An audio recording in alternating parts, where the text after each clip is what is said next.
documentary programs, and of course, unforgettable music programs. Living.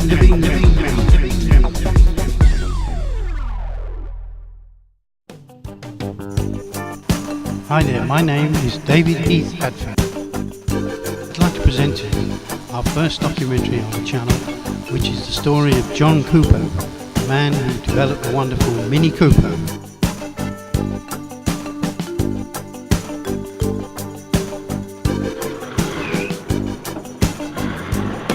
Where were you born and where did your family live when you were a youngster? I was born in Kingston upon Thames, 17th of July 1923, and as I said, my father was in the garage business at that time. Had he been trained as an engineer, or did he just develop? Yes, he was an apprentice at Napier's, and he worked on SF Edge's car, the famous SF Edge's car, and in latter years he went with Kay Don.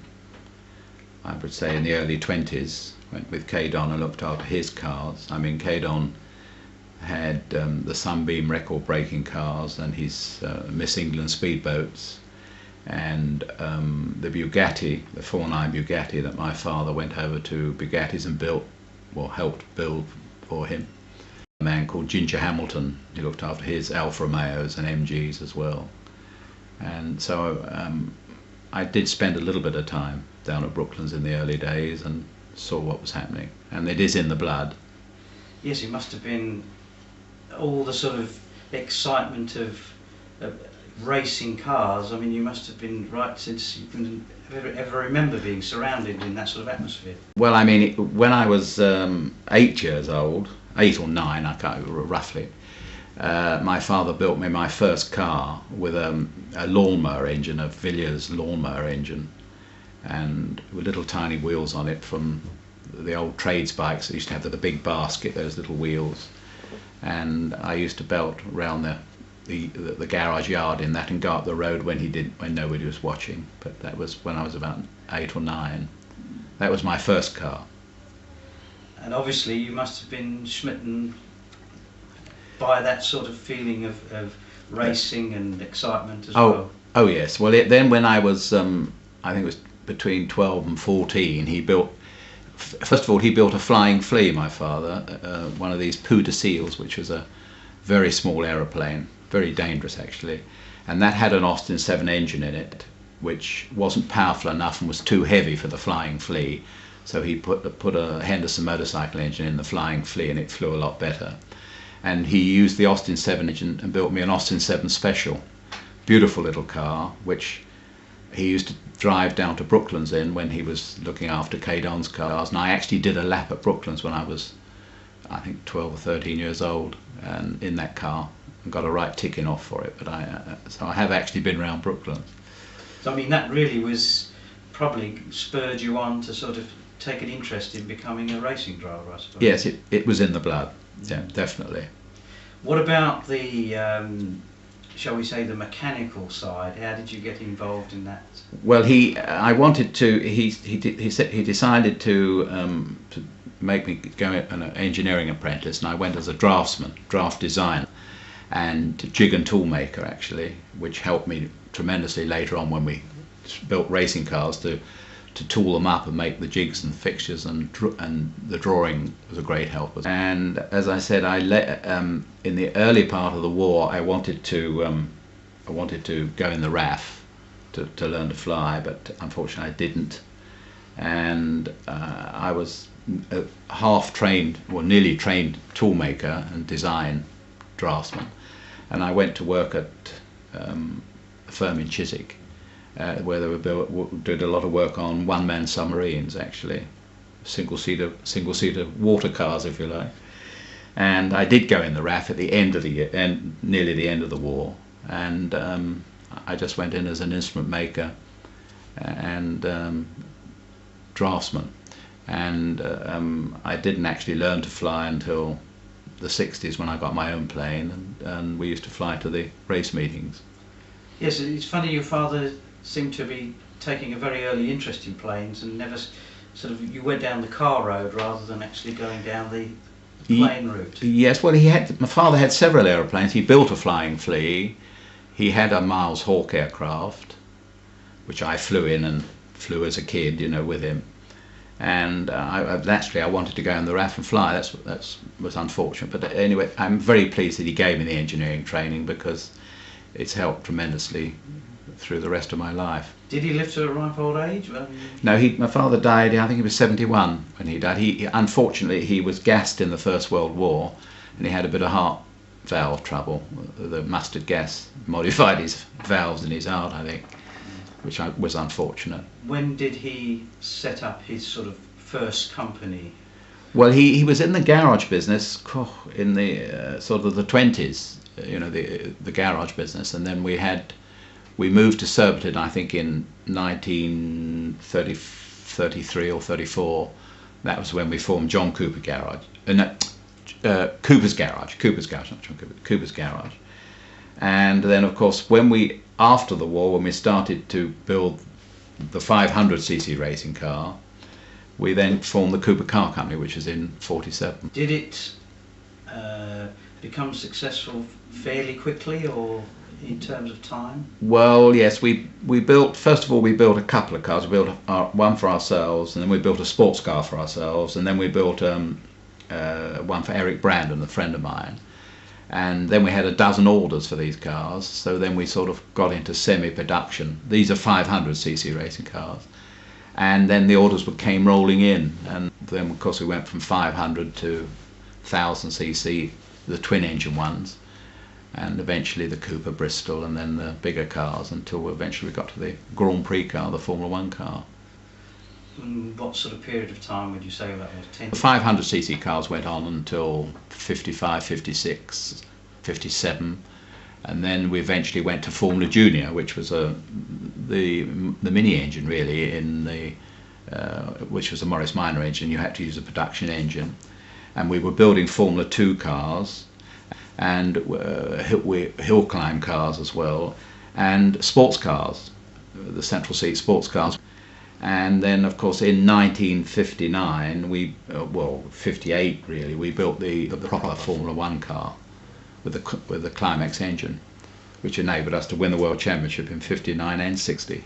And that was the rear-mounted engine? That was the rear engine, the first of the rear engine Grand Prix cars, really.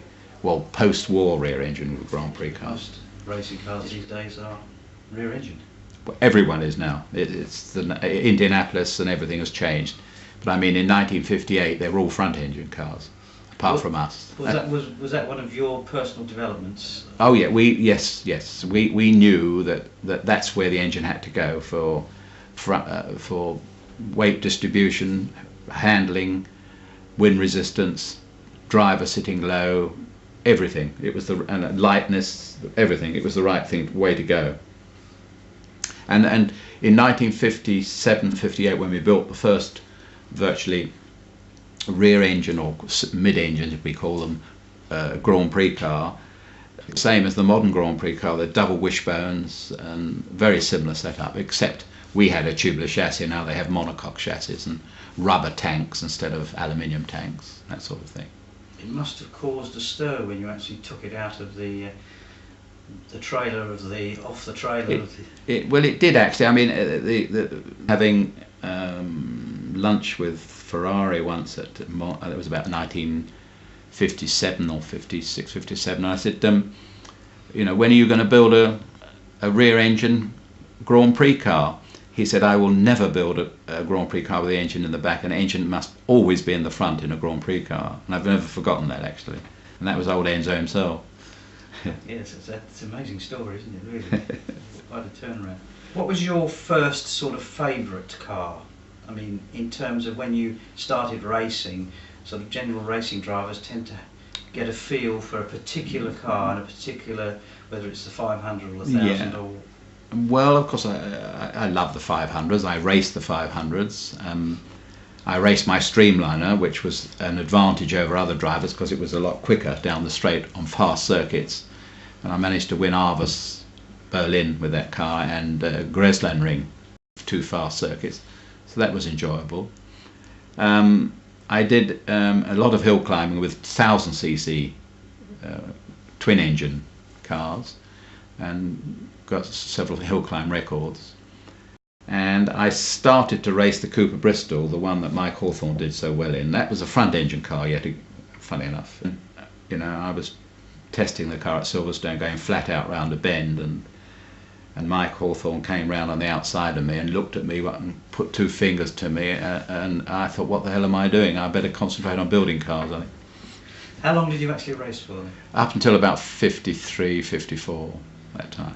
You know. But then I did a lot of testing right up until the 60s. I was testing cars at Silverstone, Goodwood, and that sort of thing. So it was Mike Hawthorne's Yeah. inspirated driving that set you on... Wound me up, yeah. Daring young mad things, they could have been called, wouldn't they, those guys in those days? Oh yes, great, Sterling Moss, great Hawthorne. characters, great characters, yeah. Yes, because it was Mike Hawthorne that killed himself. Killed himself after he gave up motor racing on the motorway, on the trees. Guildford bypass. Yeah, I went out to dinner with him 2 nights before that happened, actually, with John Surtees. Funny enough, yeah. Who were your sort of heroes? I mean, I know it was very early days of motor racing and what have you. I mean, were there any sort of heroes already established in that time? Well, yes, you must understand that with motor racing the heroes change because the cars change so much. It's like flying a Tiger Moth or a Concorde, you know, they're different sort of motor cars. But in the early days, to me, the greatest to me was Fangio. You know, I mean, he was a great friend of mine, still is in fact. I went to his birthday party last year, 80th birthday party. He actually drove for me with a Cooper Bristol at Goodwood, and he didn't get any starting money, and he blew it up. But he was, in his time, driving the 250F Mazdas and the Alfa Romeos, he was the greatest. Wonderful. But as time went on, other big drivers became, I mean, Senna today is out of this world, you know, he's a great driver. Mansell's a great driver, you know. Yes, one Fangio though it's still remembered. No, lovely bloke. And he, as I said, he won the World Championship 5 times in 4 different makes of motor car and never had a row with anybody. Very nice. Was this a very, I mean, obviously from a, shall we say, from a business point of view, it's for the sports cars to the general public to be sold. But I mean, did you find it a sort of an expensive exercise? Because nowadays, of course, it's horrendously expensive. Well, yes, I can give you an idea about that. Don't forget, we made motor cars to sell. We were building 2 cars a week, probably 100 racing cars a year to sell. So we were living by selling racing cars.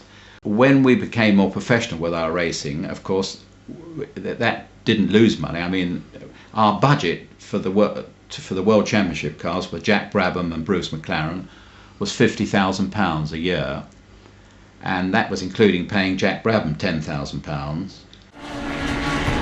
Up onto the straight for the last time, and Bruce McLaren wins the 20th Monte Carlo Grand Prix by 2 seconds. Everybody was absolutely ecstatic. John Cooper more probably than anyone else.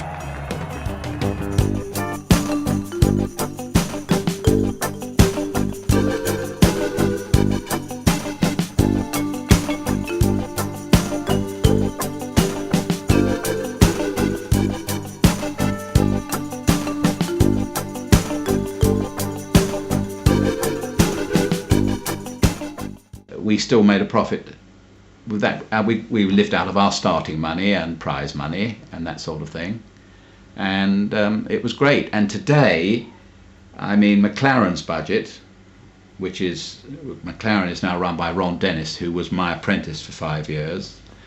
Their budget is 50 million. They reckon today it costs £1 million per car per race to run a Grand Prix car properly. You know, the proper, but their budget is 50 million.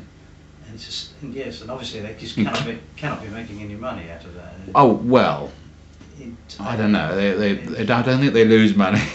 I mean, that's including the Hondas, 20 million for engines and 30 million for the car, and don't forget they fly everywhere in Learjets and that sort of thing. We used to go on the Transporter.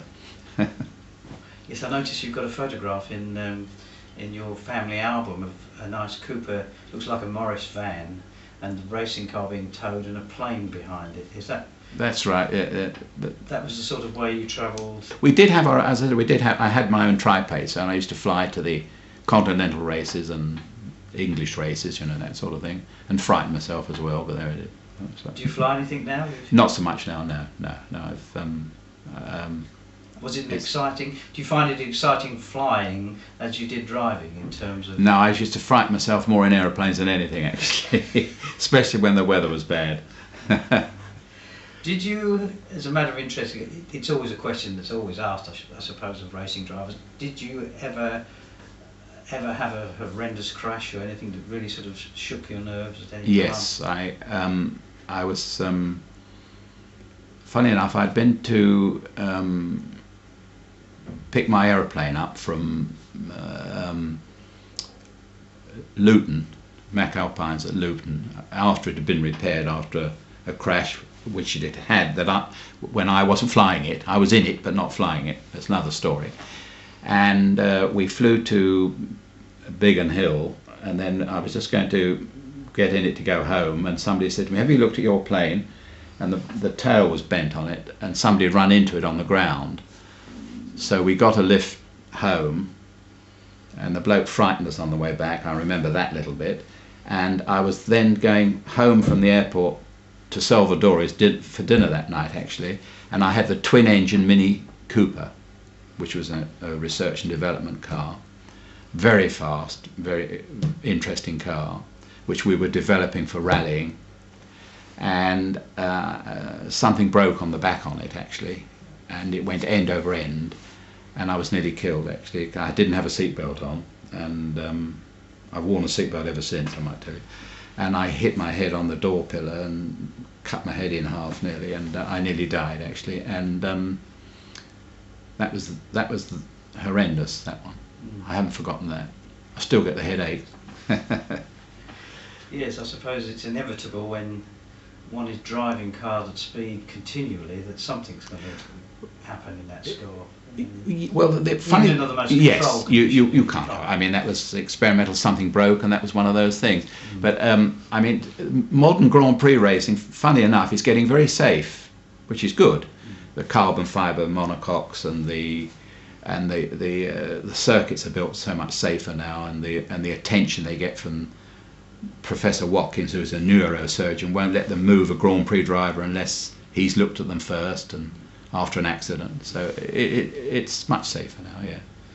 In your own opinion, does it look and feel as exciting on a racing track now as it did when you were racing? No, it couldn't. I mean, it's too professional now. I mean, you can't see the driver, and in our days he used to have his bare arms and you could see the tattoos on his arms, if you like, and a leather helmet, you know, and he could, coming down, if you were standing on a corner, he'd smile at you. But now it's all space stuff, you know, and that sort of thing. It's a different ball game, and the cars are going so much quicker, you know.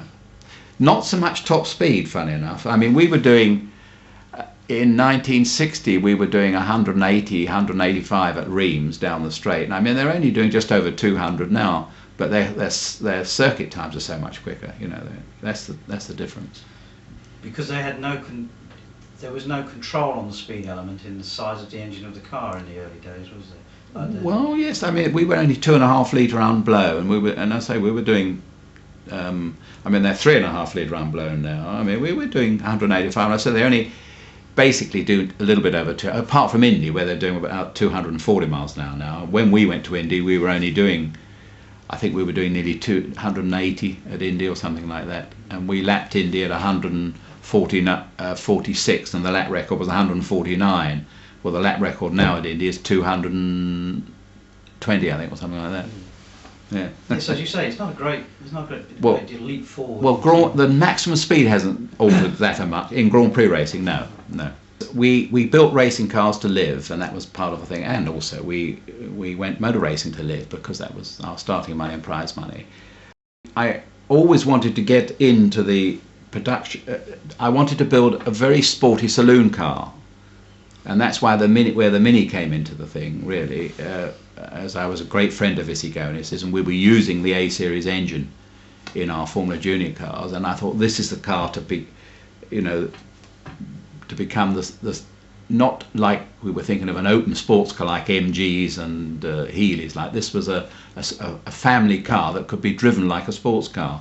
And how did you sort of become involved with Issigonis, and how did the sort of association and ideas develop to actually for you to become involved? Well, when, as I said, I was visiting BMCs quite frequently because we were using the Formula Junior engine in our racing cars, and Issigonis was developing the Mini, and as I said, I took one of the pre-production cars to the Italian Grand Prix.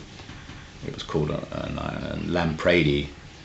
So I said, what you got there? I said, well, it's a new Austin 7. I said, and he said, can I try it around the inner circuit? And he did, and he said, you know, John, if that car wasn't so damned ugly, I'd shoot myself. He said, that is the car of the future.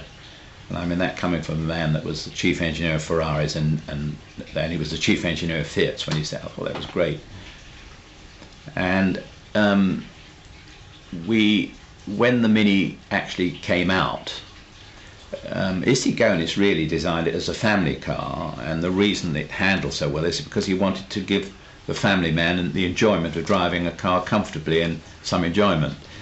I don't think he had any intention of racing the car, but when the Minis came out, I mean, both my drivers, Brabham and McLaren, we put Formula Junior engines, our Formula Junior racing engines in them, and they drove them around, and then they were so great. We took one up. I took one up and said to Issigonis, why don't we build some of these for the boys? And he said, well, let's go and see the headmaster. So we went and saw Sir George Harriman, and he said, well, take one away and do it.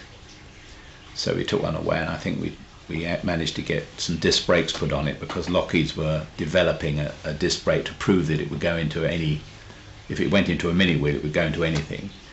And we put a Formula Junior and a remote gear shift and took it back, and Harriman drove it round the inner roads of Longbridge and said, it's great, isn't it? And I said, yes. I said, you've got to make 1,000 of them. He said, well, we sell I said, of course you will.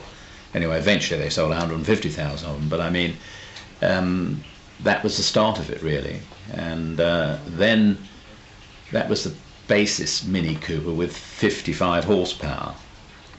And it had good write-ups, and the press loved it and so forth. And we did race that in the touring car racing and that sort of thing. And then we realised the potentiality of the car. I mean, I always thought that even before the Mini, I thought there were two types of motor car. There was a sports car and a family saloon car. And I always had in my mind that one day the family saloon car would almost become a GT car. In other words, a four-seater family car could compete in rallies and racing. And that when the Mini came about, I thought this is the one to do it on. And that's because the Mini Cooper, the original one, was so successful that we then said, right, let's have a go now with the S, so we can homologate all the things we want to in the rallying and the racing. Yes, because I suppose once you proved the point, the enthusiasm began to grow from the manufacturer and Issigonis himself, that with the potential, you said sold 150,000, right, yeah, the first one.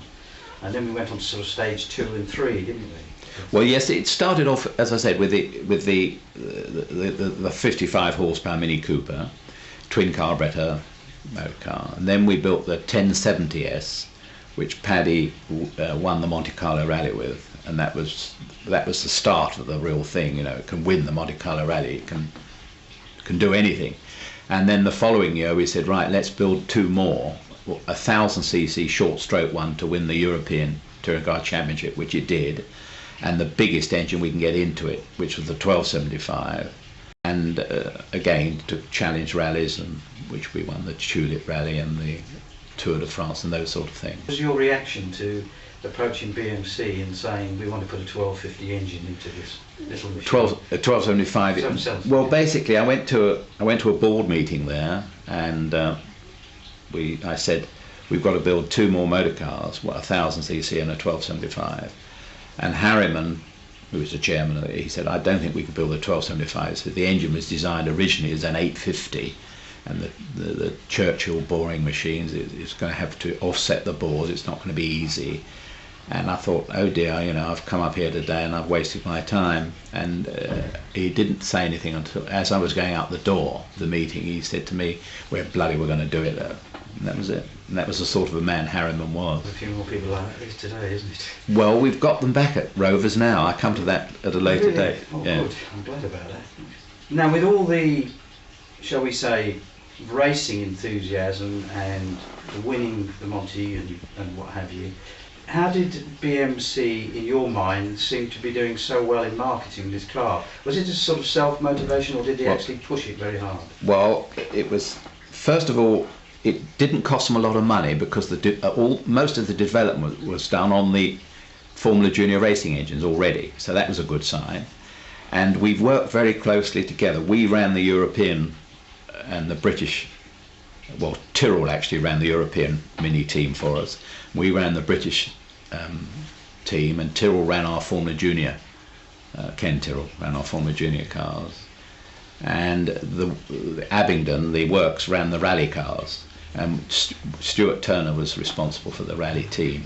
But we worked very closely together to sort of anything we wanted for the car, whether it was nitrided cranks, pneumonic valves, bigger oil pumps. I was responsible for the homologation, which you have to get it homologated, and I used to go up to the RAC and see my old friend Dean Delamont in Belgrave Square, and we used to get it homologated, that sort of thing. If we look at from the business aspect of the situation, I mean, you needn't answer if you don't know, John, but I mean, it just interests.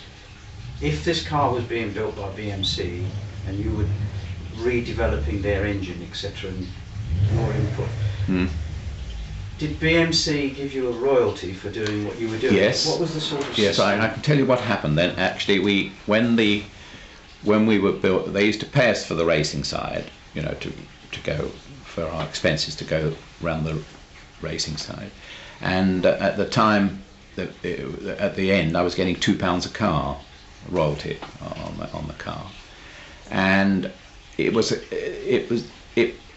the first sort of, how can I explain it? The first motor car before the Golf GTI, the Turbo, the Peugeot, and those sort of motor cars. People accepted that a four-seater family saloon can go motor racing, you know, can be exciting to drive.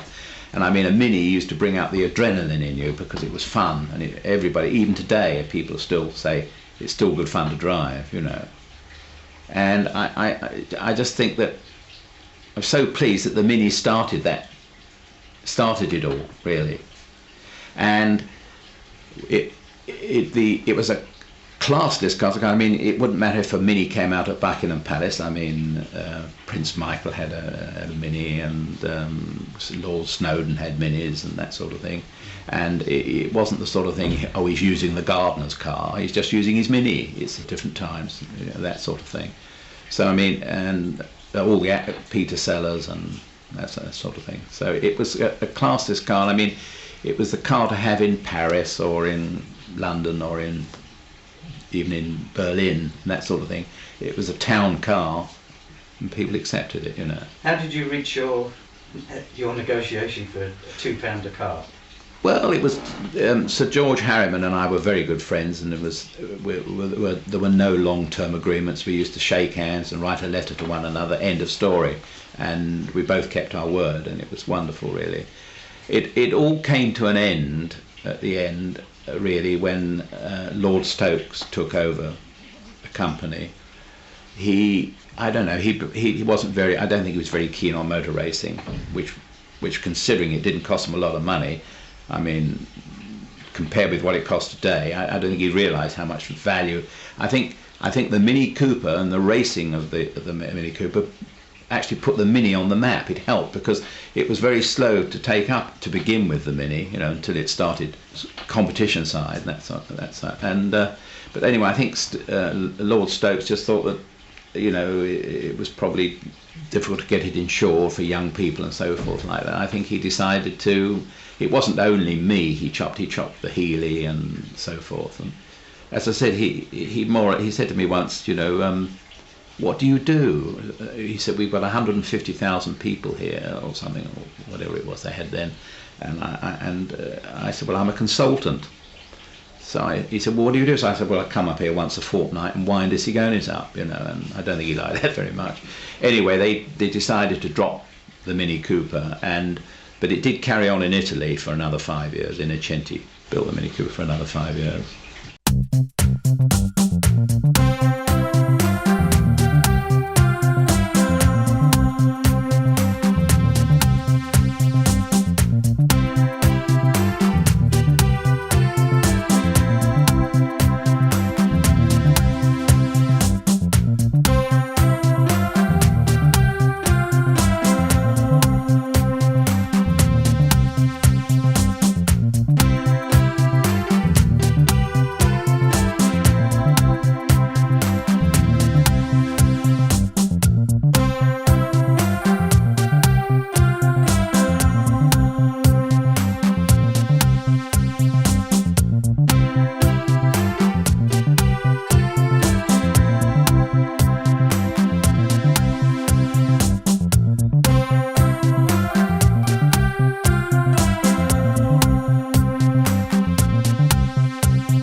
You mentioned a few minutes ago the situation at Rover is now going in reverse in terms of looking for specialists like yourself and whatever, or there is a fraternity there that's interested in cars. Right. Could we just have a look at that subject? Yes, and well, basically, about 7 years ago, the Japanese became very keen on minis, you know, the older minis, Mini Coopers.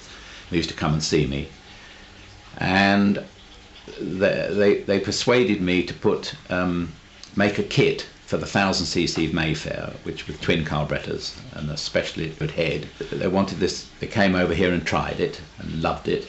It gave 60 horsepower instead of 40, basically over 60 horsepower. And they said now they wanted it fitted in a very elaborate box, and they wanted the box supplied on the back seat of the car, so that when they sell the Mini Mayfair, this is on the back seat and it's an aftermarket. And we supplied over 1,000 of those to Japan. And then the last Mini birthday came about, which was 89. I think it was 89. And the Autocar said, can they road test one of these cars? So we put one of our kits on a Mayfair and they'd road test. And we had 75 orders for it in England. And then at the birthday party, the last birthday in '89, I spoke to the foreign journalists the night before the party, and there were a lot of the Rover new directors there. And that's when they said, would you like a warranty on your 1000cc kit? Can you do a couple for us and we can test it? And we sold over, I think, getting on for 1,000 of those or something like that. And then I went up saw them again. They were so enthusiastic and said, what should we do next? I said, well, let's bring back the Mini Cooper, the 1275. And they said, well, there are problems because the Mini, as it stands at the moment, is sort of can only comply with the regulations up until 1992, the EC regulations. And so they decided there and then that the Mini's not going to die. I think it was going to die before that. And that's when we developed the 1275 Mini Cooper, the carburetor version. It was decided that they'd also go for the fuel injection one with the 3-way catalyst, which will take it into we hope, the end of the 90s. And as you know, the fuel injection one was announced sort of 3 months ago. and which is now gone into countries that it couldn't go into before, such as I should be over in Geneva launching it in Switzerland next month, and they haven't sold a Mini in Switzerland, I think, for about 7 years. And I went to the Paris show, and the Mini Cooper, I should say, is quite the thing in Paris again, and Germany, and it's just like the reborn Cooper again. It's marvellous, really. Yes, it must be wonderful for you to see a sort of a second generation of the whole thing happening again. It's wonderful, really, yes. And I mean, I can still take one of these Minis out and park it outside the pub, and there's always somebody looking. Oh, isn't it nice? They're looking at it, you know. But yes, you must be very proud of you. I am, yes. And I only wish Issy Gonis was still here to join me and that sort of thing. Could you just go on to a few of the more unusual aspects of the car? For example, you've sort of started putting trim on it and fitting things and changing steering wheels and slightly different wheels and etc. Is that something that's come from you as well as an idea? Well, yes. I mean, if you take the aluminium wheels, we had aluminium wheels on our magnesium wheels on our racing cars, and we designed a wheel that, like our Formula One wheel, to fit on the Mini, and that later became the Mini Light wheel, actually. And a lot of the things that went on the Mini came from the racing side, you know, and the Japanese, well, and the British really have gone back to these, you know, the chromium bumpers and the overriders, and as the Mini was, and we've got quite a big business in supplying the parts. We supply leather seats and dashboards and things like that. Yes, I noticed the steering wheel. Yeah, and our steering. Well, that's quite a story. The man that makes those steering wheels, Simon Green, of Motorlita steering wheels. Well, he's probably one of the world's biggest steering wheel manufacturers now. He was an apprentice of mine, and he made our first steering wheel, aluminium one like that, where it's cut out of aluminium and it's got wood one side and rubber and then covered in leather. And we supply these wheels with my signature on it, and to Japan and all over the world, actually. That's great, you know. Show business section for a minute, or specialist for somebody. I'll come on to the Italian job in a minute, but I want to talk about that separately. Have you had to sort of do a really super duper special one for somebody rather famous, for example? Well, yeah, I mean, we built, I remember we built a special one, we built it with Rovers, with BMC, for Ernest Marples, the Minister of Transport at the time. He had a car with the door in the back, you know, actually I did quite a lot of work on Snowden's car, Lord Snowden's car.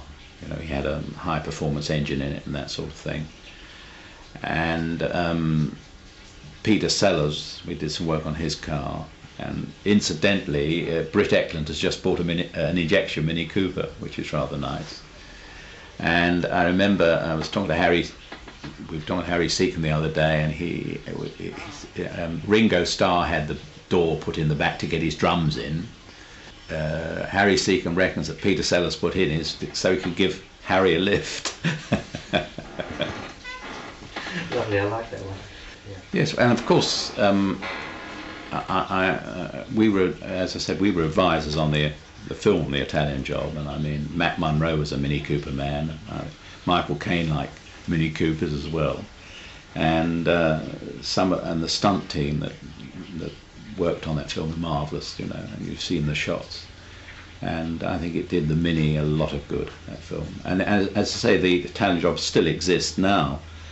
I'm involved with the Italian Job now, where the Minis go from Brighton to Italy every year and collect some wine for charity, to feed the children, which I think is marvellous, really. Was there anything special done to the cars for the film? Not, they were virtually rally type specifications, you know, that sort of things. I mean, and they were going through sewers and nearly looping the loop and driving across water. They were waterproof, so they didn't get too much water in the engine, and jump over a building as well. It was wonderful, really. It did the Mini a lot of good. Some of these specialist cars, like you mentioned with Ernest Marples and even Ringo Starr, it's interesting to note that you actually instigated, or seem to have instigated, the hatchback car. Well, yes, the start of the hatchback really was for Ernest Marples. He wanted one to carry his golf clubs, and he was then the Minister of Transport, so you don't say no to him. And we managed to get BMCs to build 3 of these hatchbacks. And then, of course, it followed that Ringo Starr wanted one to carry his drums in the back, and Peter Sellers wanted one to get Harry Seacombe in the back.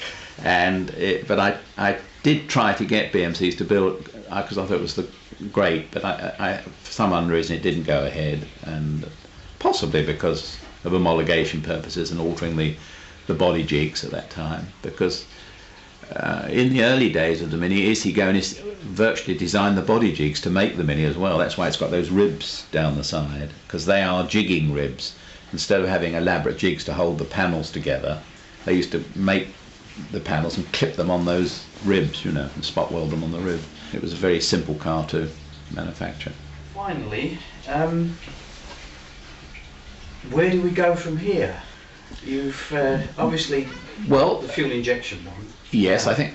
Have you got any ideas about the body or changing anything like that? I think changing a Mini body would be very difficult at the moment, to me. Perhaps I'm getting old, but I mean the Mini Cooper now. I think I'm right in saying Rovers are producing about 40,000 Minis a year now, and I think 70 to 80% of them are Mini Coopers. Which is great, and it's like it was in its the shape of the car looks the same as it did in its original form, which I think is marvellous. You still get your £2 royalty? No, it's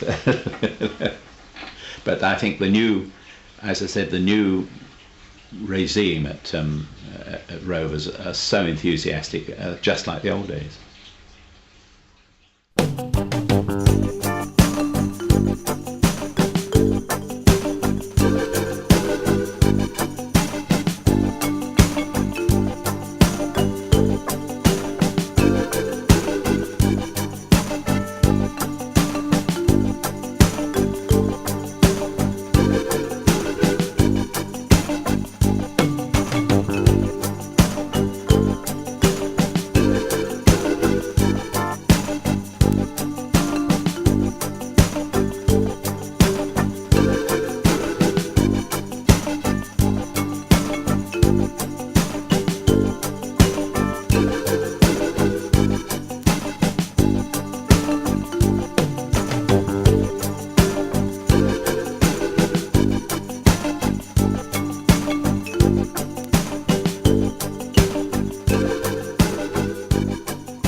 Born, and where did your family